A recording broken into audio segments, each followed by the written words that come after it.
and wider Don't Bank on Apartheid campaigns. She will be giving us an update on the ASB campaign. Please warmly welcome Kate.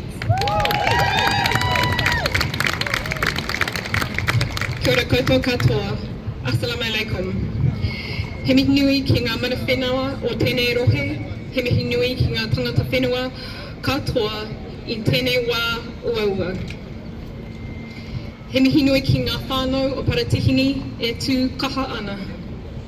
He mihi nui ki a koutou katoa ko hui hui mai nei tēnei rā.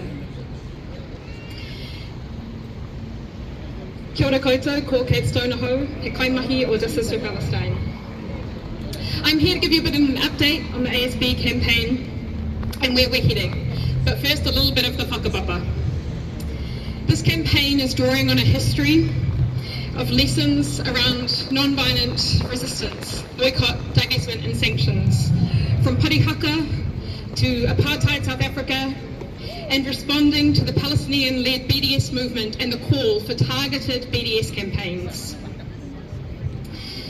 This campaign is about targeting and concentrating our efforts to cut off the sources of funding that maintain Israeli apartheid, genocide and ethnic cleansing, all of the things that Cole has told you about today. We're doing this because we don't want our KiwiSaver dollars, we don't want any of our dollars being channeled towards Israeli apartheid. And we know there's data that shows that the vast majority of New Zealanders don't want their KiwiSaver dollars invested in human rights abuses. But we also know that since the war began in Gaza, those investments have increased. The investments in Israeli apartheid have increased since October 7, 2023. That is a disgrace.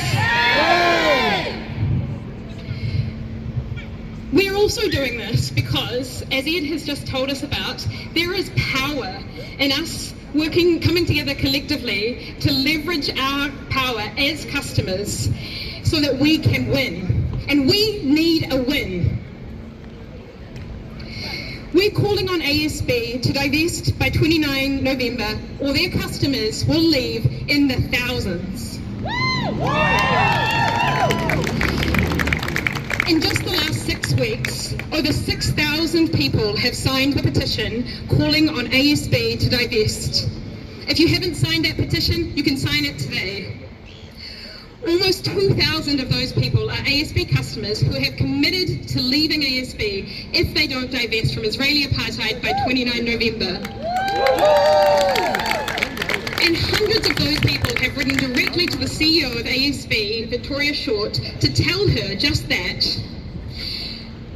And in response, ASB has started sending their stock reply. And they said that their investments in Motorola don't meet their exclusions criteria.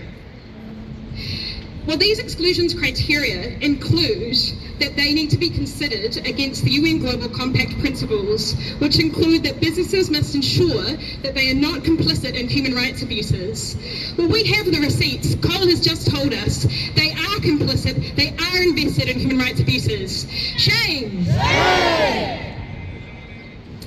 But more importantly for us, one of the other policies is that they can divest where there is strong customer support, that customers object to their investments in a particular company. So whānau, that's really important. That tells us that we have the power, and in particular, ASB customers have the power to force ASB to divest from Israeli apartheid. So we've been working on building this movement, growing the number of ASB customers who are committed to switching banks if ASB doesn't divest.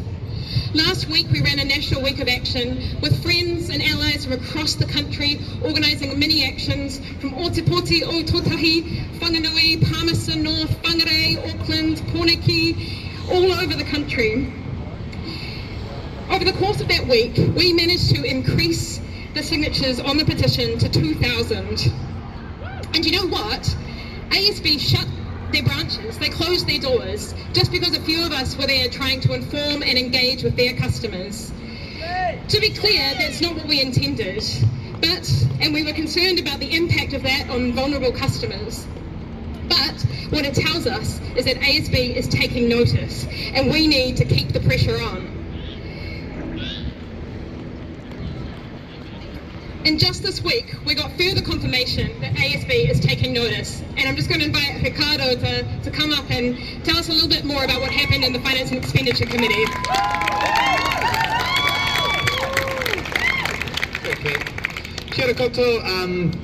So first of all, just want to acknowledge the amazing effort you've all taken to put the feet to the fire in ASB. And this week we had the CEO of ASB fronting up at the Finance and Expenditure Committee because we have an inquiry around the lack of competitiveness when it comes to banking. But the truth is, the issue is in one part lack of competitiveness, but the other one is banks putting profit above all else, including human rights. And in that committee, we asked ASB why they continue to invest in Motorola and when we could expect for them to divest. And it was really clear when we asked those questions that actually ASB has been caught off guard by the big growing grassroots movement for ASB to take action, because they gave us these empty platitudes around how they were looking into it, but they couldn't even tell us the timelines that they had to properly divest. And then the media followed suit and asked those questions. Through this inquiry, we'll be making sure to put pressure on ASB and other big banks to finally put an end for their actions of putting profit above people, above human rights and international law. And looking around at the Finance and Expenditure Select Committee, it was so clear seeing that the same politicians who are the biggest Zionists, the biggest supporters of the apartheid, also happen to be the same politicians quite comfortable undermining Te Tiriti o Waitangi. Because all these issues are connected. The same people who are enabling and defending ASB's actions are the same people putting the Treaty Principles Bill forward.